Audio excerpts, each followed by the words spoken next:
Hi, and welcome to this workthrough of a straightforward aromatic nitration mechanism question.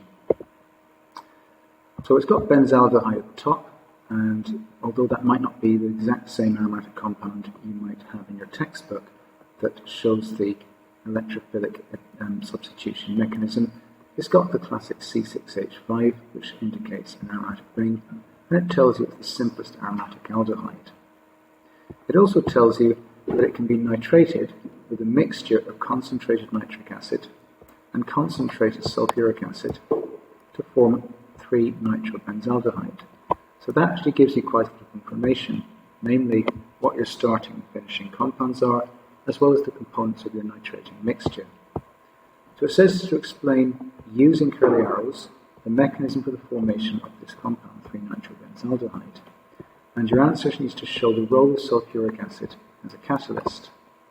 So this part is your actual instructions, so you need to make sure that you follow them and all of them are adhered to. So let's start off by just focusing on the two compounds we're talking about. We're talking about benzaldehyde and 3-nitrobenzaldehyde. Now you don't need to put this in the answer, I just put it in as a way of maybe getting my ideas down on paper so you can see the structure of the starting compound and the finishing compound. Then you can start constructing your answer.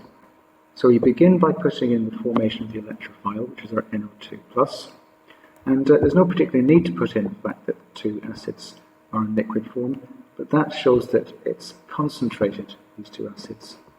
You don't need the reagents conditions this time, but I put them in anyway, just for reference. So now we can have a think about the mechanism.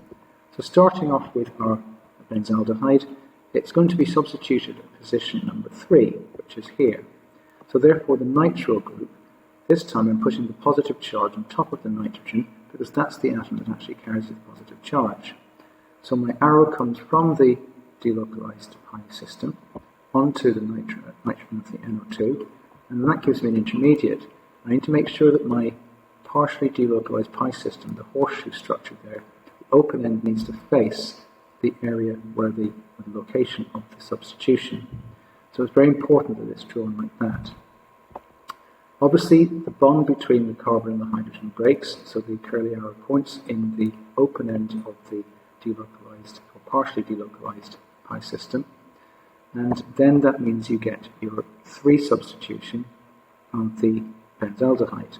The next part is to regenerate the catalyst, so we go back to our HSO4-, and we bring that together with the H+, that's the side product of the nitration mechanism, and those two together will give us H2SO4, which is our original catalyst, part of the nitrating mixture, as you can see over here. Okay, hopefully this has been useful. Thanks for listening. Until next time, see you soon.